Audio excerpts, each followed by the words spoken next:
Wait, hold on.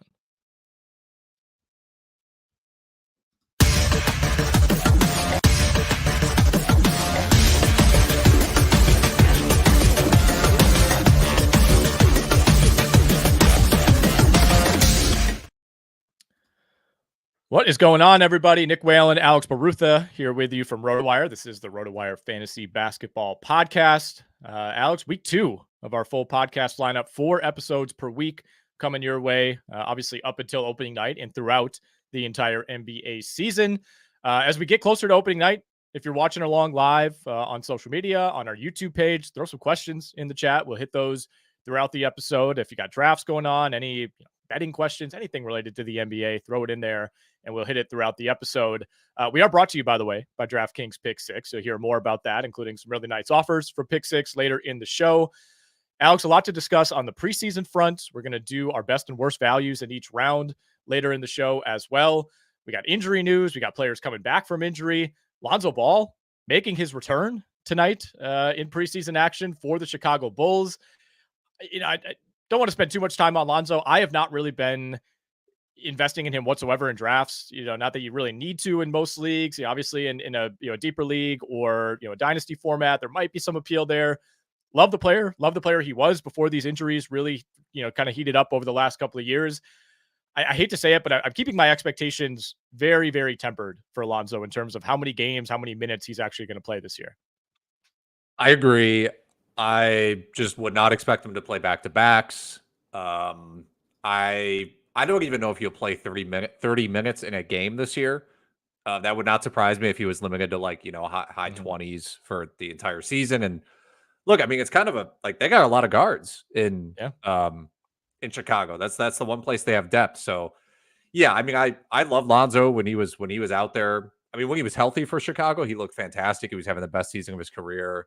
And he might be able to give you enough just because his fantasy profile is so good, right? He's sort of like we talk about Ben Simmons in that way, where it's like, well, if he's just out there playing, it'll just work because he can get you points, rebounds, and assists and steals, and Lonzo's going to get you threes. But I don't know if I would draft him in a standard league.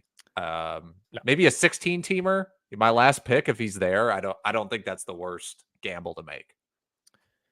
Yeah, maybe. I mean, yeah, if it's your last pick, you're probably anticipating cutting that player at some point anyway. So, compared to who you're choosing between at that time in a 16-team league, I guess it makes some sense. He does have the track record, and ostensibly, according to him, the knee's feeling as good as it has in a few years.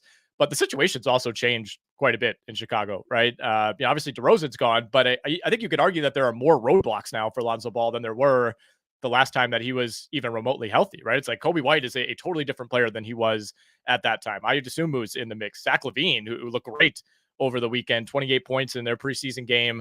All of a sudden he's there as well. You got to work in Bazelis, Josh Giddey, of course. So I think even in a best case scenario for Lonzo, to me, this is anything we get out of him is a bonus type of year. I think that's how I would view it as a fantasy player. That's probably how the Bulls are viewing it as well. 100%. Yeah. And I try, again, if he's your last pick in a deep league, go for it. You just have to temper your expectations. Because it's not like you're asking him to be your starter in fantasy, right? I mean, it's just like if if the Bulls are on a 3-game week and he's looking good, hey, it might work out. Think about how many players you might draft around that range that would literally do nothing for you and have no upside. So I can't hate the idea of drafting Lonzo in that case.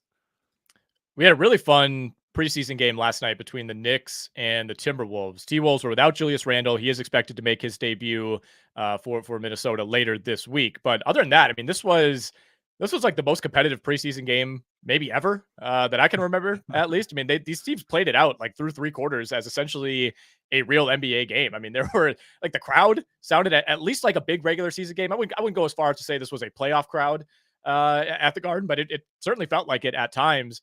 Both teams, played their regulars for 20 plus minutes. We saw Mikal Bridges play 30 minutes in this game, 15 points, 4 rebounds, 3 assists for him. Knicks went with what I would expect to be their starting lineup: Alex, Towns, Anunoby, Bridges, Hart, and Brunson. Obviously, we saw Dante DiVincenzo getting into it with somebody on the Knicks bench during the game.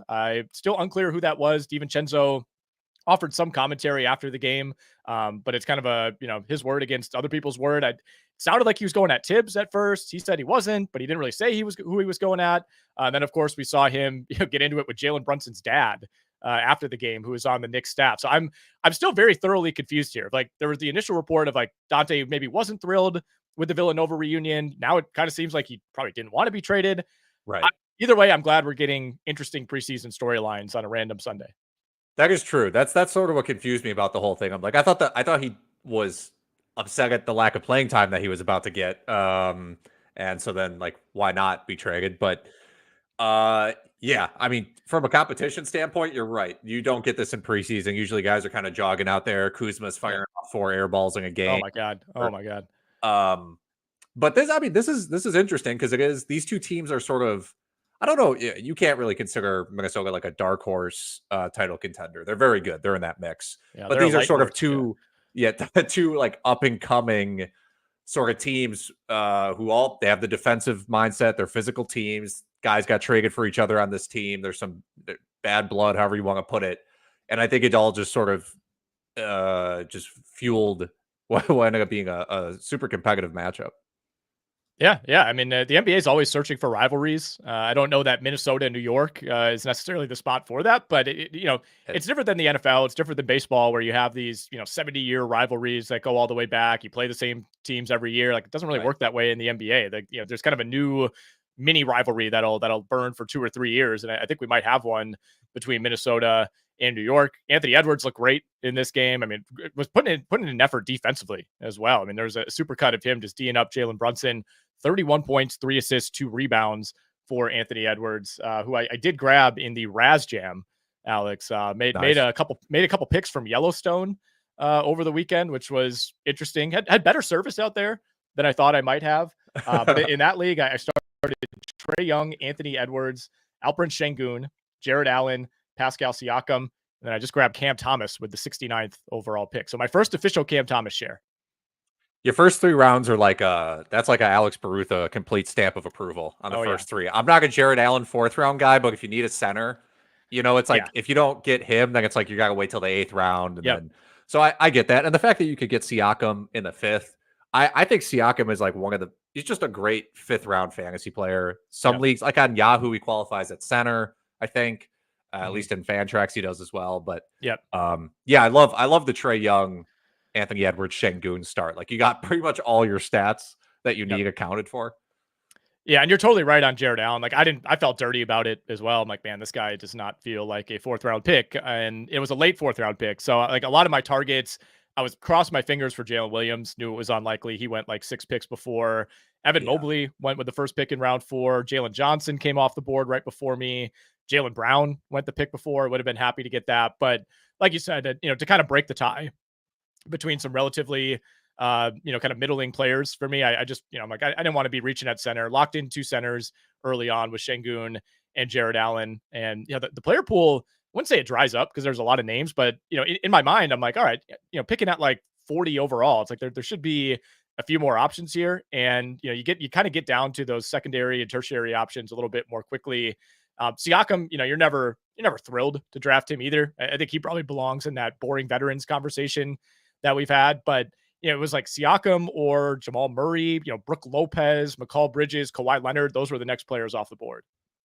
Yeah. And I mean, what pick number were you in the first? In the first round, I had pick 9. Okay. So you're close to the turn. And that's the thing. It's like when you're close to the turn and you want a guy, or you think like you just have to take your shot, because by the time the pick comes back to you, it's basically like 2 rounds have gone by. So like you got to take some reaches when you're on the turn. But you're right. I mean, I've written about this. We've talked about it, that like 35 to maybe 70 range in fantasy. Like, those players are a lot more interchangeable than I think people perceive them to be. So yeah. Yeah, I was hoping in round 6, I was hoping to get one of either Randall or Jalen Duren, and both of those guys went a couple of picks ahead. So I ended up settling on Cam Thomas, which is fine. I think, kind of after a few boring safe picks, I had to mix it up. After going Allen and Siakam, I'm like, all right, let's go sicko mode here, take Cam Thomas. I won't just talk about this draft the entire time, but it is a fun league. A lot of you get people firing from the hip. Zach Edey went at the 6.3 in this draft. Interesting. I mean, I think the preseason has only helped him. Yeah. He's played pretty well. I think for him, it just comes down to minutes. I have the more I've seen him, the less I'm actually concerned about, like, will he be a good, effective NBA player? I think he will. He's just a monster. He's got good. I saw him make like a 13-foot hook shot against Chicago the other day. I'm like, that is what I'm talking about. So I think for him, like, yes, that is early. That absolutely is early. I think you're slicing off all the value, but depending on what time kind of league you're trying to build and where you are in the draft, I'm not going to sit here and say I would do it. Yeah. But I don't think that's why that person would lose their league if we put it in that context. Yeah. I think I don't think he's going to finish above that. I'd be very surprised, but I don't think you're taking a major loss there. I think there's a pretty considerable floor for Edey relative to the rest of the rookies. He really struggled on, I think it was Thursday, they played Charlotte. He was 2 of 8 from the field, did go 6 of 8 at the line, but 10 points, 5 rebounds, did have 1 block in 22 minutes. Looked a lot better on Saturday against Chicago. And, Memphis rested basically all of their big timers. We didn't see John Morant. We didn't see Bane. We didn't see Jaren Jackson. We didn't see Luke Kennard, who got some votes for best pure shooter in the NBA on the GM survey last week. But Edey was out there and went 5 of 10. Again, 5 of 7 at the line. You'll take that. 15 points, 8 boards, 4 assists. Kind of an underrated passer, and 3 blocks for him as well in 22 minutes. A lot of that coming against the ones for Chicago. Yeah, I think the free throw percentage is just going to be an underrated part of his fantasy profile. It's sort of why we've talked about Onyeka Okongwu for like half a decade now, it feels like. And part of the reason he does rank so well in fantasy, even when he's not seeing that many minutes, is like he's the center you can draft that won't kill your free throw percentage if you're targeting that stat. And I don't think Edey's really going to be a 3-point shooter this year. But I won't be surprised if he adds it to his game at some point. But yeah, I think he can. I mean, he's someone who, yes, if he draws double teams, can pass out of them and will probably have some decent assist games. All right, got a couple good questions in the chat here. First of all, slightly anonymous M says Kennard is a sharpshooter from deep. He is. I don't know if he'd be the top of my list. James Chan says Scottie Barnes at pick 16 in a 14-team Roto League. Good pick. Yeah, why not? When we do our projections, it's turned out like he could be a first round guy if he hits a ceiling. I really believe that if everything clicks for him and he is like truly the number one option there. He showed off so much last season. Picking him at 16, there are going to be some people who are like, if you're a casual player, you're going to be like, who is Scottie Barnes? Like when we were in Vegas, we were talking to Thorne, who was great on our football coverage. He's like, the Scottie Barnes guy who, like, why did he go 12th? It's like, he's actually one of the best fantasy players around. Yeah. But I think he can do a little bit of everything, which is nice, right? Like points, rebounds, assists, steals, blocks. I don't know what his 3-point upside is going to be this year. He's going to take them. But yeah, 16, go for it. Pablo Rodriguez says, between Myles Turner and Jaren Jackson Jr., who would you choose first? I think they both have like kind of the same risk reward structure I guess the way you say it is like Triple J fouls a lot. Myles Turner also can be foul prone, doesn't play a lot of minutes. Long story short, I'm taking Jaren Jackson. I think he has more scoring upside. He's way more aggressive shooting the ball. I think his blocks upside is also higher. We'll see how that's affected playing next to Edey. I think I would rather have Triple J, but it's not too far off. I'd go Jackson there as well. I'm hopeful that the Grizzlies having a real center for the first time in like 2 years, kind of returns him to being the player that he was a couple of years ago. He's been kind of asked to play out of position. And like, ironically, he's a way better shot blocker when he's not playing the 5.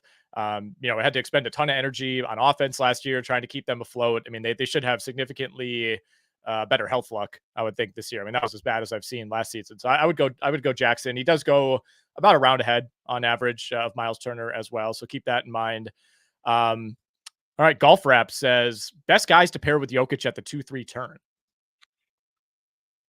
Depends what kind of league you're in. Like if you're let's say you're in a head-to-head category league and you're punting, if you draft Jokic, you can almost go anywhere because he's so good at anything. But you can kind of set yourself up for like a punt threes build. And my God, if Scottie Barnes is sitting there for you at the 2-3 turn, I also love pairing him with Şengün and just like doubling down on that sort of a thing. I don't think I would reach. I mean, even Towns is a little bit of a.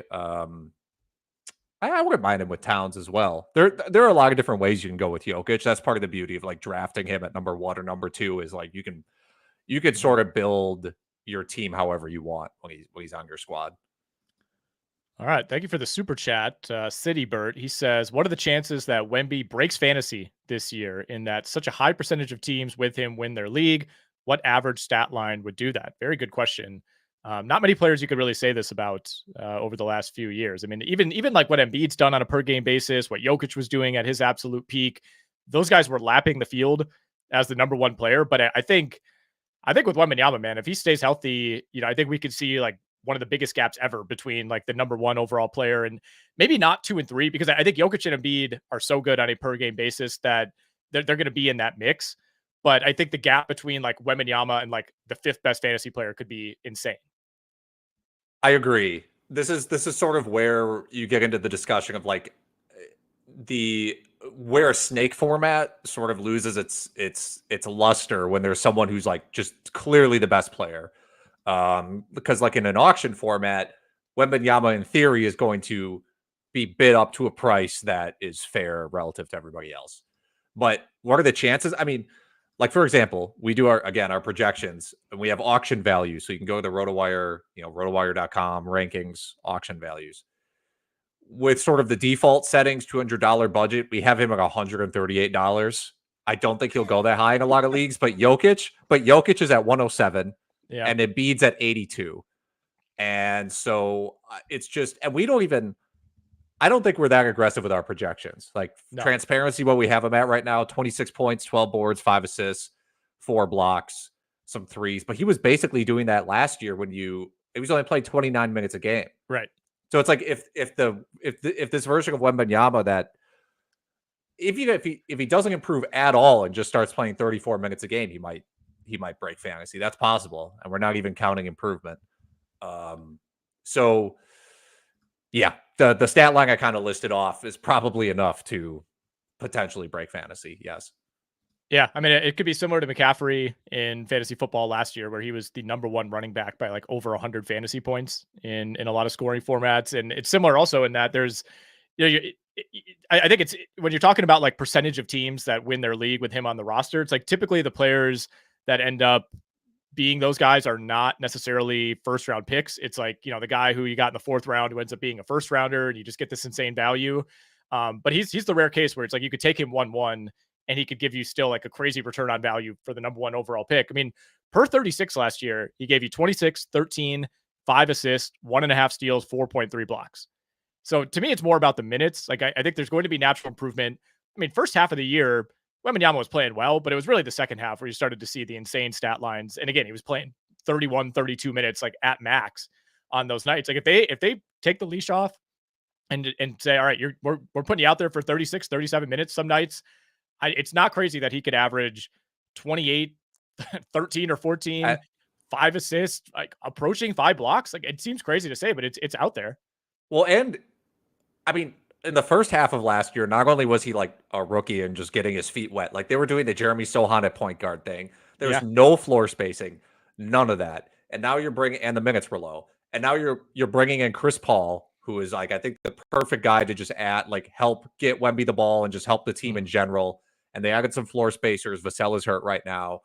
But yeah, man, I mean, it was, and you mentioned he wasn't playing that well. Like there were a lot of times I would watch full Wembanyama games. I could be like early in the 3rd, middle of the 3rd. I'm like, I don't even think he's playing that well. And he has like 19, 9 with 4 blocks. I'm like, he's not. So it's like, that's kind of what we're dealing with here. All right. Very good question. And again, City Bert, we appreciate the super chat. We'll return to the questions in a bit. Alex, I do want to talk some targets and stayaways in each round, and we'll run through those quickly on the other side. We have a message from our friends at DraftKings Pick 6. We're thrilled to be partnering up with DraftKings Pick 6 this NBA season. And we still got a little time before opening night, but plenty of NFL options available over at Pick 6. Really been enjoying playing there each and every weekend. I think a certain quarterback will throw for more than 300 yards. How about your favorite receiver scoring a touchdown? Check out Pick 6, the newest way to play fantasy football and win cash with DraftKings. Here's how it works. Just pick 2 to 6 players of the same sport and choose if they'll have more or less of a given stat. For football, we're talking yards, catches, touchdowns, etc. Lock in your picks and compete against opponents for a shot to win huge cash prizes. Download the all-new DraftKings Pick 6 app right now and use our code ROTOPICK. That's ROTOPICK, ROTOPICK. For new Pick 6 customers, play at least $5, get $50 in Pick 6 credits guaranteed. Again, that code is ROTOPICK. Gambling problem? Call 1-800-GAMBLER. Help is available for problem gambling. Call 888-789-7777 or visit ccpg.org in Connecticut. Must be 18 plus. Age and eligibility restrictions vary by jurisdiction. Pick 6 not available everywhere, including New York and Ontario. Void where prohibited. See terms at pick6.draftkings.com/promos. All right. We want to thank the presenting sponsor of our podcast, DraftKings Pick 6. Make sure you check that out if you have not yet. Alex, let's talk some favorite and least favorite players to take in each round. And we'll skip round one because over the last couple of weeks, we've talked a lot about the top of the board. A lot of these players are relatively straightforward. It's tough to say, this guy's a terrible value, when you're talking about the superstars of the league. So we'll start this in round two, and we'll use the composite ADP numbers from our great ADP comparison page over at rotowire.com. So we're pulling from ESPN, Yahoo, Underdog, Best Balls, Fantrax, kind of trying to give you a mix of all the different formats.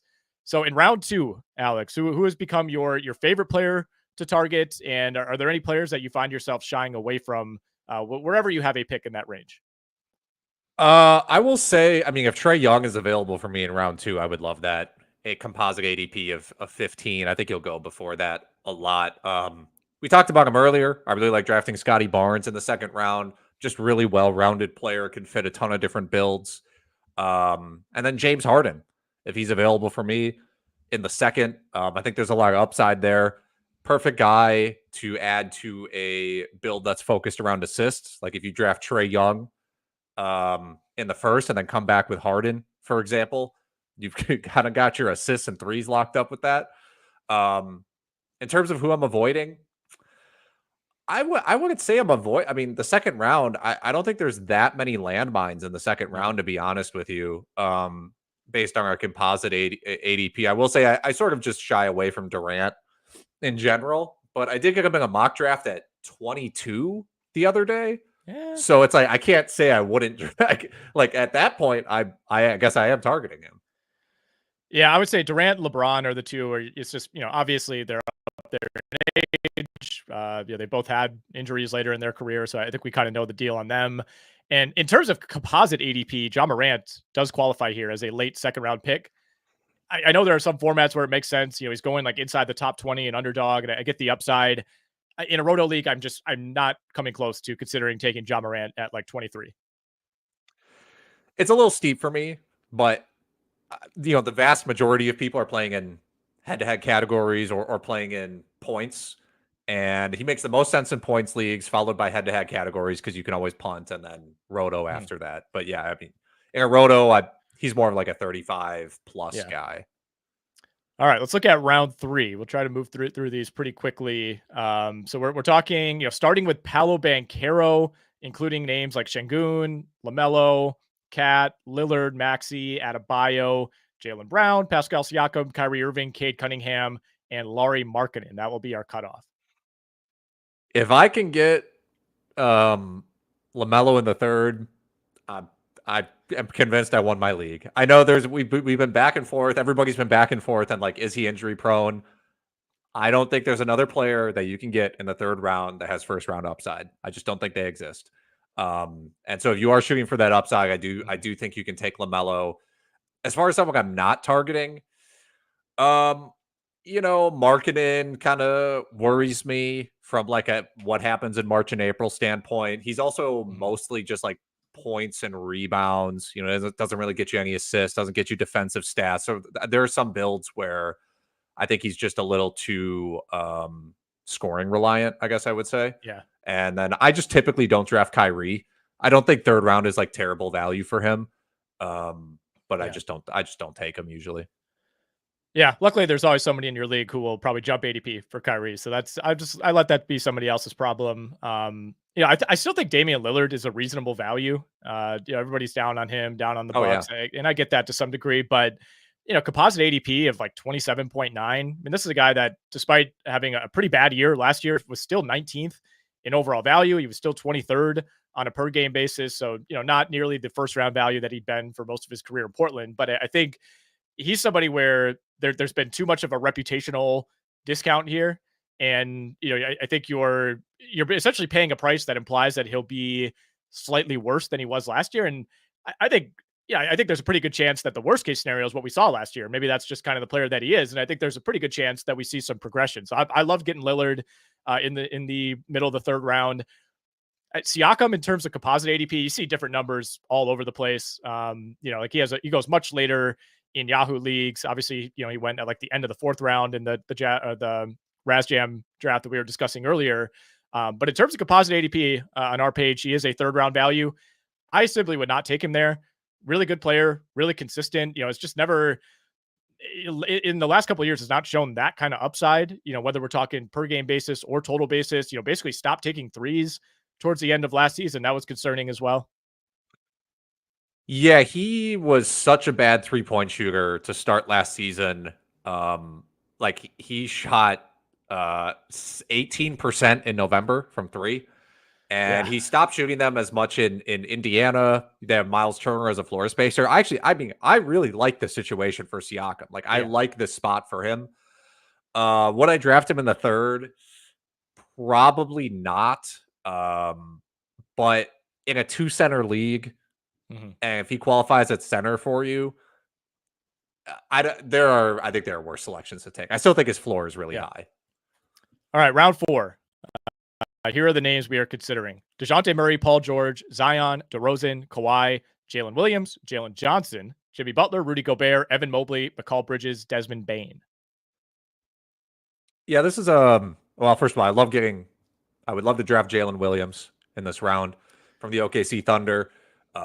Josh Giddey's gone, another year of development for Williams. I think he'll handle the ball more. This was more or less his rank last year. And I think it's just only upside for here. So you're basically drafting him at his floor if you happen to get him here.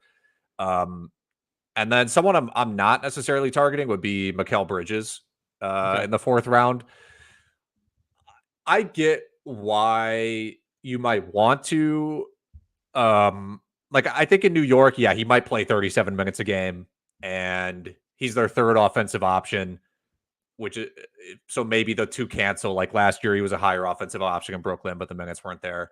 I think what you drafting him here, you're banking a lot on his defense coming back.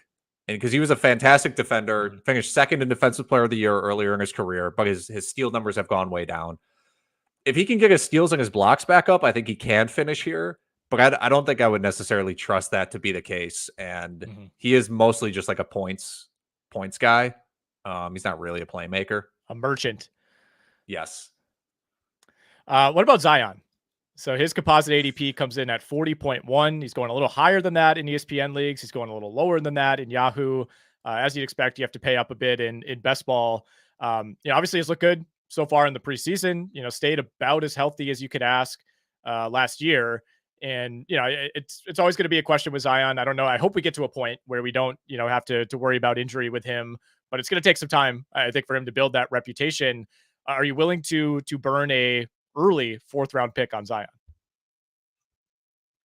I would prefer not to. I don't think I would draft Zion in the fourth, but I don't think it's a bad spot to get him. And I do think he has more upside in terms of rebounds and blocks than he ever has before, but because of the way that they're going to start Herb Jones at center. Maybe that turns into Trey Murphy at some point in the year. Maybe that whole experiment fails, and then it's just like Yves Missy or Daniel Tice or whoever at center. I think we all sort of know the risk with Zion. So Not my taste at round 4, but it's not bad value.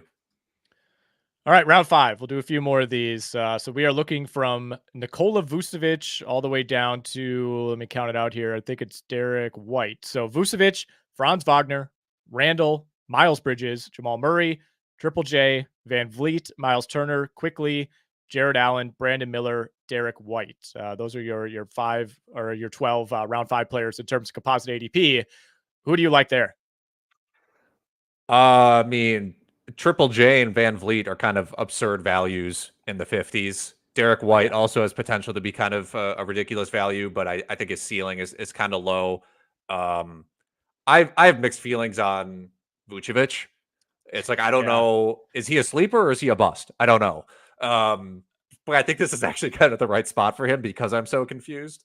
But yeah, that's like my initial thoughts about this round. Yeah, I have the exact same thoughts about Vucevic, and you're getting more of a discount on average than you were last year, and the numbers took a slight step back, but he was for the most part the same guy. Like I've been waiting for the Vucevic market crash for like 3 years and just haven't been drafting him, and I just keep getting burned. And it's like every time, like when somebody else takes him, I'm like, good, didn't want that guy anyway, and then he ends up outpacing whoever I took like 2 picks later.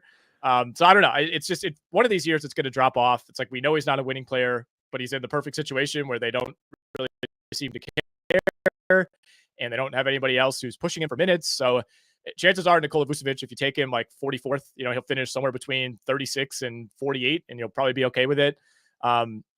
Julius Randle's really interesting to me. I'm on record that he's probably in a slightly better fantasy spot in Minnesota than he was with the Knicks. It just depends. Like, is this one of those years that he could shoot threes, or is he going to shoot 28%? I don't know. I'm sort of agnostic about Randall for the move to Minnesota, just from like a stats perspective. Maybe his rebounds go down, his minutes could go down. That's my concern. But also, it's just like there are not that many players in the NBA who are getting you 20 to 25 points, 8, 9 boards, 4 or 5 assists. And I know, like you said, the percentages, his efficiency can be kind of all over the place. But I think they're really going to need him out there to score and to play make. And at some point, like you just hold your nose on the weaknesses because we're in round 5, and you're just like, can this guy put up box score stats? All right, we'll do 2 more rounds, round 6 and round 7. So round 6, again, we're using RotoWire composite ADP here. Your 12 options are Jalen Green, Kyle Kuzma, Josh Giddey, Brandon Ingram, Cam Thomas, Nick Claxton, Jalen Duren, Darius Garland, Kobe White, D'Angelo Russell, Zach LaVine, and Tobias Harris. Darius Garland at 72 is you gotta draft. I mean, I would draft him. I would consider drafting Darius Garland at like 45, to be honest. So like if you can get him at 72, to me that's absurd value. Like I've talked about this a lot, but he was hurt for a lot of last year, did not play well when he came back. Someone who has a really high floor, is the second option on his team, is the team's primary passer. Like 18 and 7 every single night. So those kind of guys, like, just don't. There's very few of these guys available in this range, and it's also a reason why I think I'm higher on Kobe White than some people. There's sort of this idea that like, Levine's going to come back, and last season was maybe a best case scenario for Kobe White and all this stuff, and I get that. He might still get you a extremely efficient, especially when considering how many threes he launches, like 20 points, 5 assists. There's just not a lot of guys in that range that are doing that for you. So Zach LaVine's composite ADP is 73.5. Are you willing to take the LaVine leap? Did the preseason showing over the weekend give you a little bit more comfort? I mean, it's tough, but you have to remember, I mean, he played 77 and 67 games to 2 years prior. Obviously he had the torn ACL back in the Minnesota days, but like the injury prone label, I think, is a little bit more of a recent thing. Like he hasn't been an Iron Man by any means, but it's not like he's missing 30 games every single year. Is he discounted enough that you think about it? Yeah, in this range, yes, just because I think this is about the point in the draft, just like in general, where I'm almost thinking exclusively about upside. Okay. It's not extreme yet, like it's not like my last 2 picks where I like don't even care if the guy like Malcolm Brogdon I'll still draft even though his hand is destroyed. But I think LaVine is fine at 75. Yeah, this is a range of players I actually like quite a bit. Jalen Green is not a real target for me. I don't know if we're going to see a ton of improvement there, crowded roster, but Other than that, I think you're getting some pretty decent value in round 6. Okay, we'll finish out with one more round here. We won't take this all the way to like, all right, best and worst value in round 24, Alex. But round 7, we're talking Michael Porter, Austin Reeves, Anthony Simons, Jonathan Kuminga, Tyler Hero, Keegan Murray, CJ McCollum, Drew Holiday, Jabari Smith, Jonas Valanciunas, DeAndre Ayton, and Bradley Beal. I don't like this range. There's just a lot here that I just don't.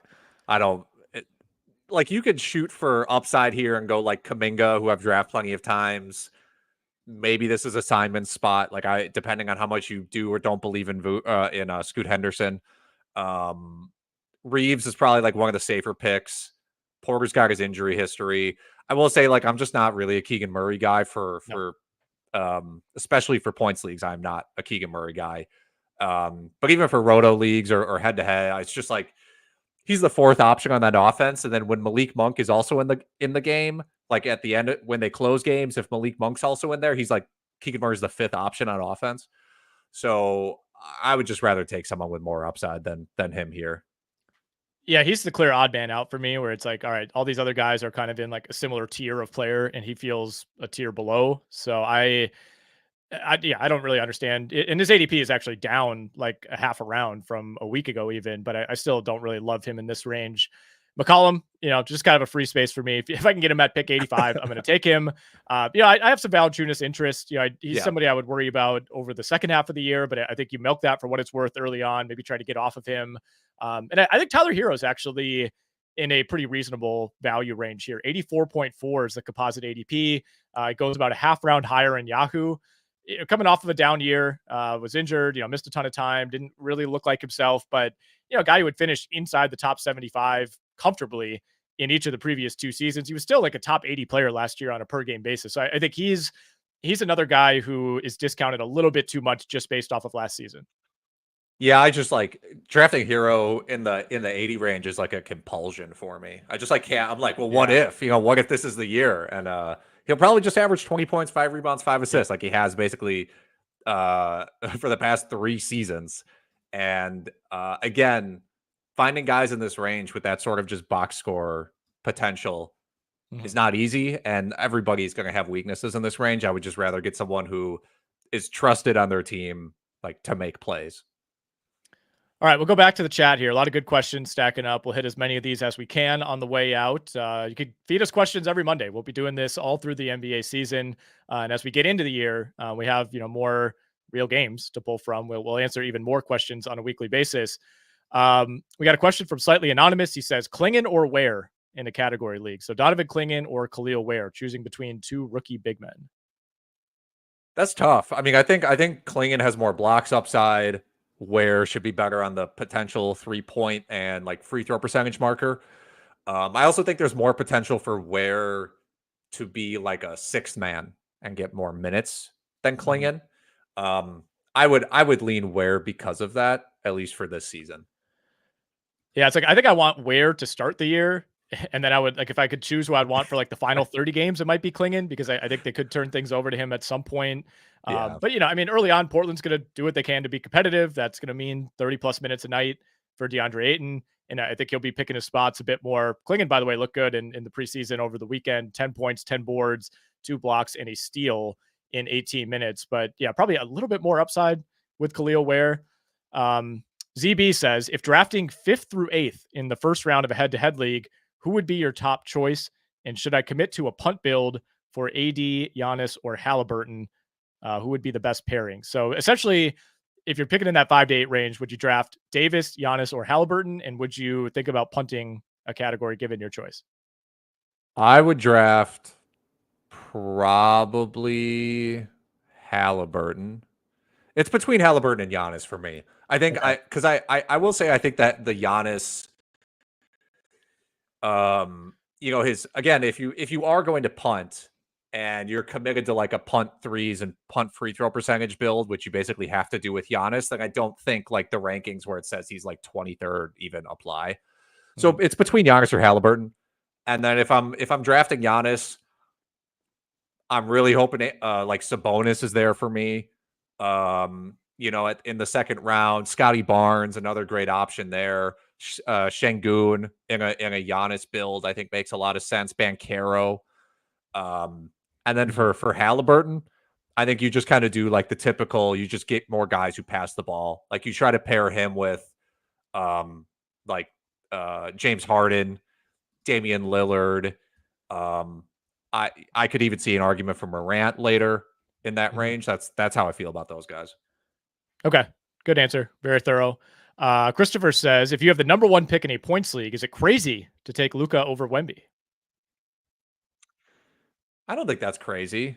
No, you're not insane. I will say someone brought this up in the chat earlier, which was just that if you're playing in a standard, I think it's standard ESPN, that the Mavericks have like a 2-game playoff schedule in the first week of the playoffs or something.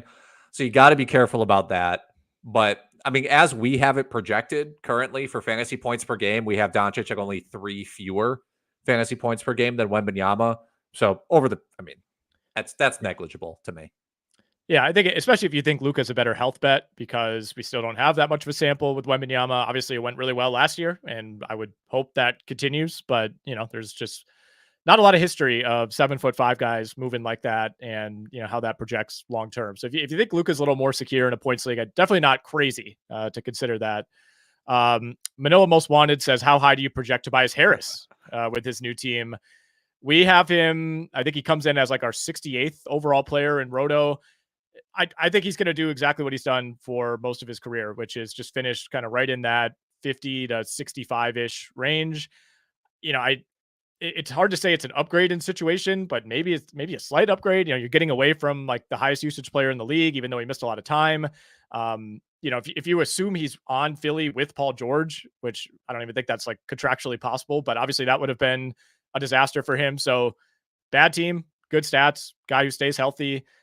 Lower pressure situation as well. I don't think he was somebody that necessarily embraced, that Philly crowd. I don't think they embraced him either. And he's played for Detroit before, so there is some familiarity. I wouldn't expect a major bump, but I'm also not expecting much of a fall off. Just kind of a safe, boring guy.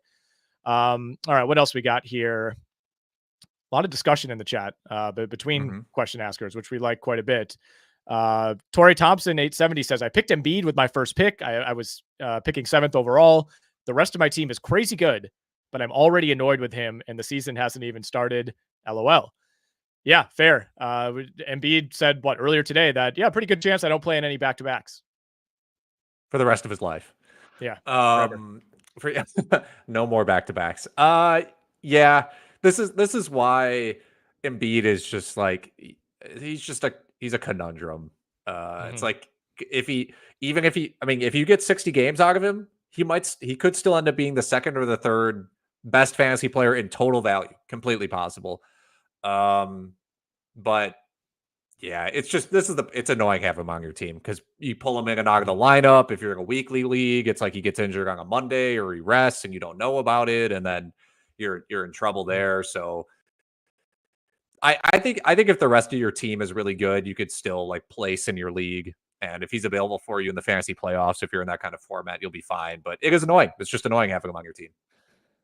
Good question here from Mal. He says, Hartenstein, Zubac, Valanciunas, or Poeltl. How would you rank them in head-to-head category format? I think I would. So in this, I think all of these guys are in the range where you're shooting for upside. So that's how I'm ranking them. And I would go with Hartenstein, who I think I drafted like 70th or 65th in a mock the other day. I was targeting like an assists build. And then after that, probably Valanciunas. And then Zubac and Poeltl is a toss up to me. Do you have an opinion between those two guys, or even on this in general? How would you rank these guys? I would go Zubac over Poeltl because I'm a Zubac sympathizer, stan, if you will. Yes. And Poeltl's missed more time. Poeltl was like openly talking last week about like, that's right. We're probably not gonna be very good. Going to be more true. developmental. So like, I kind of worry about like his role later in the year. I think Poeltl definitely has higher upside. Like he's at his peak, he's been a much better fantasy player than Zubac. But I'm expecting a little bit of progression for Zubac. And then, at that point in the draft, on one hand, yes, you're looking for upside. On the other, I'm often looking for just a really dependable center eligible player who I'm not starting necessarily every week, but I can mix in there. And I think Zubac fits that a little bit closer. Hartenstein to me, I just don't know what the role is going to be. I worry that he might be getting a little bit overdrafted, but in terms of upside, I think he's the guy. And Valanciunas, who knows? I mean, who the hell knows what's going on in Washington? He might be the highest like per game finisher of these guys a couple months into the year. But again, as the season goes on, he's very clearly the odd man out on this roster. So good fit in terms of the initial role, maybe a bad fit as far as what that role looks like as the year goes along. Josie17 says, I have Rozier and Sexton still available. Should I drop D'Lo for one of those players? No. I would not do that. No, I would D'Lo is at the very top for me. Keep him because he'll have those stretches where he's like the 40th player in the NBA. He's somehow a way better fantasy player than you'd think. Way better. I understand the question here, but I think you got to ride it out with D'Lo. Yes, Sexton's interesting this year. I consider Sexton a sleeper, but no, keep D'Lo. All right, we'll do two more, and I'll let you handle this one because you are the Kuminga guy, Alex. In what round should Kuminga be considered? I'll rephrase it this way: in what round do you start thinking about drafting Jonathan Kuminga? Once pick 70 hits, Kuminga's on my queue.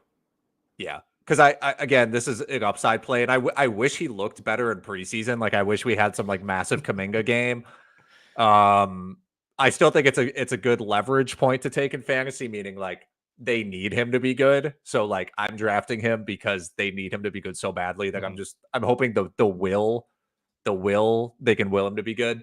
But yeah, I think in that range again, you're shooting for upside. And like I think your worst case scenario is probably like 20. It probably is like 19 points, 5 boards, 3 assists on like efficient shooting. And that's fine. Okay, we'll end on this one from HD Option. He says, in what direction of a build would you take with Jayson Tatum? So we'll assume you get Tatum, somewhere in the latter half of round 1. Tatum, I think drafting him, like if you really want to do a punt build, I think he sets you up for a punt assists build. But I also think if you're in a head-to-head category league, if you draft Tatum, I think he's just such a well-rounded player that you can just do anything with your team. Like, I think if you draft Tatum, it's actually your second round pick or maybe even your third round pick that you can determine what direction your team takes. So it's sort of a non-answer, but I think it's really becomes like your second round pick. It's sort of the same way I was talking about like Jokic or Doncic when you draft them in categories. It's like these guys are so good as all-around players that your build, quote unquote, I don't think it has to be determined until your second pick. I think that's a really good answer. And that's part of the reason that I like drafting Tatum. Like, it's not exciting. If you're picking like 11th, you're like, oh man, I kind of missed the boat on like the big timers, but he gives you a ton of flexibility. You feel like you could take anybody you want in round 2. You could probably take whoever you want in round 3. And then at that point you look back and say, all right, where am I really going to have a tough time, making things up? And yeah, I think assists are the weakest category, but we're still talking about a guy who could give you 4 or 5 assists per game. It's not a huge drop off there by any means. It's not like you draft Trae Young in round 1 and you're like, all right, put me down for 3.1 rebounds per game. It's like that's an issue. Like Tatum still gives you enough of a baseline where if you take him, I don't know, 10th, it's like you could turn around and draft James Harden if you want, and all of a sudden you're right back there in terms of assists. Yeah, you can't. It's really difficult / impossible to replicate like what these first round guys are doing. So, getting a well-rounded guy again, like if you could draft Tatum and then you could draft Harden in the second round and then go with like a target assist build, and it's not gonna. It'd be fine. Yeah, that's the big advantage. I think for sure in terms of drafting someone like Jayson Tatum. It's not going to win you any category, but gives you an immense amount of flexibility going forward. All right, guys, we got to cut it off here. Appreciate all the great questions in the chat. Looking forward to continuing to answer all those every Monday. We'll be coming to you live. You can, of course, find this as a podcast as well, wherever you get your podcasts, Spotify, Apple Podcast, anywhere. And of course, if you are listening to this as a podcast, go check us out on the RotoWire YouTube channel. You could watch live every Monday, or it'll always be archived over at RotoWire Fantasy Basketball. I want to thank our presenting sponsor on the way out, DraftKings Pick 6. If you missed the offer, rewind it. It's right in the middle of the pod. Go check it out. We got a lot of great stuff going on over at Pick 6. I'll be back on Tuesday with Brandon Kravitz. We'll have Kirian and Mike Barner on the show on Wednesday. Alex, you'll be back with Ken and Shannon on Fridays. 4 episodes per week all through the NBA season here on the RotoWire Fantasy Basketball Podcast.